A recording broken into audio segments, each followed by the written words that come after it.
বন্ধুরা সবাই কেমন আছো? আশা করছি সবাই ভীষণ ভালো আছো, আমিও ভীষণ ভালো আছি। আজকে যে মিনি ব্লগটা আমি দেখাতে চলেছি সেটা ছিল আমার বার্থডের মিনি ব্লগ। বার্থডেতে আমি কি করেছি সেটাই আমি তোমাদের দেখাতে চলেছি। বার্থডে ছিল আমার 14ই জুন পড়েছিল শনিবার। এই শনিবার দিন আর একটা দিন ছিল, সেটা হলো আমার মাম্মামের 9 মাসের ভ্যাকসিনেশনের দিন। বার্থডের থেকেও আমার বেশি টেনশন ছিল আমার মাম্মামের ভ্যাকসিনটা কিভাবে নেবে, কারণ 4টা ভ্যাকসিন ছিল তার। সকাল সকালই আমি রেডি হয়ে চলে গেছিলাম মাম্মামের জন্য ভ্যাকসিন নিতে। আমাদের পাশেই একটা সেন্টারে, সেখানে গিয়ে দেখি ভীষণ বড় লাইনে দাঁড়িয়ে তার 18 নম্বর টোকেন হয়েছিল। তারপরে তাকে যখন ভ্যাকসিন নিতে গেছিলাম সে ভীষণ কান্নাকাটি করছিল। বুঝতেই পারছো 4টা ভ্যাকসিন একটুখানি বাচ্চার পক্ষে কতটা কষ্টদায়ক। আর ভ্যাকসিন নিতে গিয়ে তার চারিদিক দিয়ে রক্তও বেরিয়ে গিয়েছিল।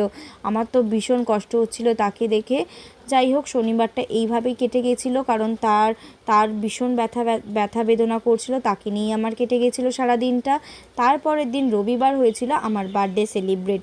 সকাল সকালই ঘুম থেকে উঠে দেখি কর্তামশাই বাজার থেকে নিয়ে এসে গেছিলো মটন। তারপরে সে মটনটাকে দেখো কি সুন্দরভাবে রান্না করছিল। আমি তো দেখেই অবাক যে সকাল সকাল সে আমাকে খুশি করার জন্যে কত কি করে।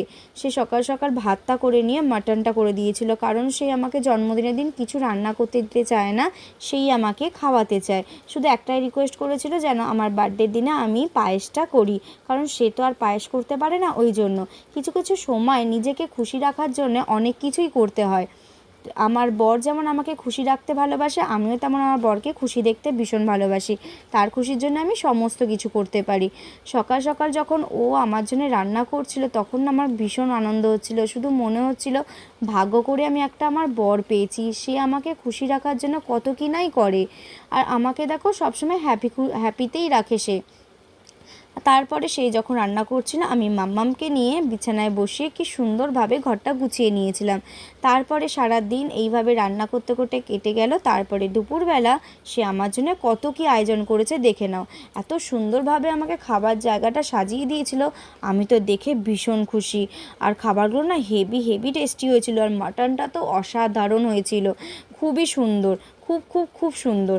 আমার এই ভিডিওটা যদি ভালো লেগে থাকে অবশ্যই কিন্তু আমাকে লাইক, শেয়ার আর কমেন্ট করে জানিও।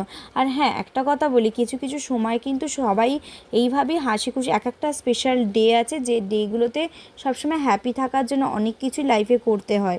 আর আমিও দেখো আমার মাম্মাম সোনাকে নিয়ে এই প্রথম বার্থডে সেলিব্রেট করলাম। আর হ্যাঁ, প্রথম কিন্তু খাবারটা আমি আমার মাম্মাম সোনার মুখেই দিয়েছিলাম।